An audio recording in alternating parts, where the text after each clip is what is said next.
সুপ্রিয় শিক্ষার্থী, আমার গত ভিডিওতে আমি আলোচনা করেছিলাম ইংরেজি শিক্ষার গুরুত্বটা আসলে কতটুকু। আজকে আমরা দেখব ইংরেজি শিক্ষার তো গুরুত্ব অনেক বেশি, সেটা বুঝতে পেরেছি, বাট ইংরেজিতে আমরা কিভাবে কথা বলবো। ইংরেজি কথা বলতে গেলে আমাদের প্রথম যে সমস্যাটা হয় সেটা হচ্ছে আমরা প্রশ্ন জিজ্ঞেস করতে পারি না, আর প্রশ্ন জিজ্ঞেস করতে না পারার কারণে আমাদের ইংরেজি বলাটা অনেকটা পিছিয়ে পড়ে। তাই আমরা আজকে দেখাবো কিভাবে কারোর সাথে দেখা হলে প্রথমে কিভাবে কথা শুরু করতে হয়। তাহলে চলো বন্ধুরা দেখি কিভাবে কথা বলা যায়। আমরা একটা ছোট্ট স্ট্রাকচারের মাধ্যমে দেখাবো কিভাবে কথাটা বলা যায়।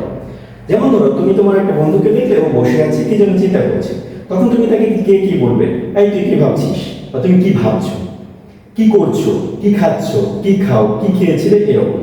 তো এই ধরনের স্ট্রাকচারগুলো আসলে কিভাবে কাজ করে, কিভাবে একটা নতুন সেন্টেন্স তৈরি করা যায়, সেটা আমরা একটা ছোট্ট স্ট্রাকচারের মাধ্যমে দেখব। হোয়াট ডু ইউ ডু, এই শব্দটার অর্থ হচ্ছে তুমি কি করো। কাউকে তুমি দেখলে এক জায়গায় বসে আছে, তুমি তাকে বললে তুমি সাধারণত কি করো। তো এই সেন্টেন্সটাকে যদি আমরা অতীতকালের কথা চিন্তা করি, তুমি কি করছিলে, আগে তুমি কি করেছো সেটা, তাহলে আমরা এই ডু ভার্বটার পাস্ট ফর্ম আমরা ডি বসিয়ে দিব।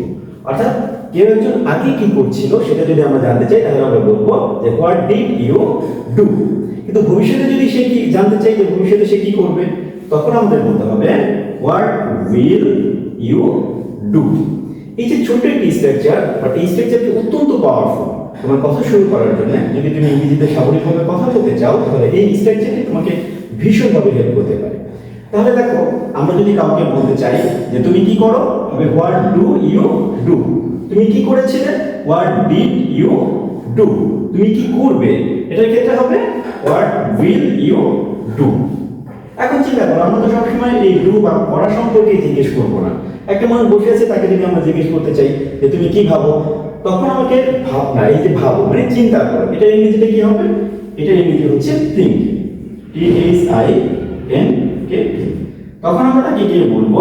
What do you think. আচ্ছা, যদি আমরা চিন্তা ভাবনা করি, বলতে চাই যে তুমি আগে কি ভাবছিলে, তখন কি হবে? What did you think. যদি ভবিষ্যতের কথা আমরা জিজ্ঞেস করি, সেক্ষেত্রে হবে হোয়াট উইল ইউ থিঙ্ক।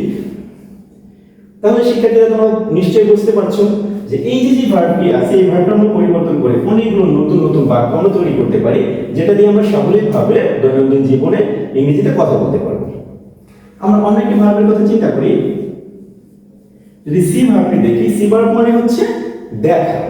তো সেই ক্ষেত্রে আমরা বলতে পারবো যে হোয়াট ডু ইউ সি, তুমি কি দেখো, তুমি কি দেখেছিলে যদি বলি, তখন হবে হোয়াট ডিড ইউ সি।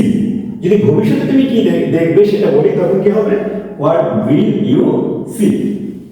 আমরা নতুন আরেকটি ভার্ব নেই, আমরা যদি একটা রাইট ভার্ব নেই, রাইট মানে হচ্ছে লেখা, তখন আমরা কি বলতে পারবো?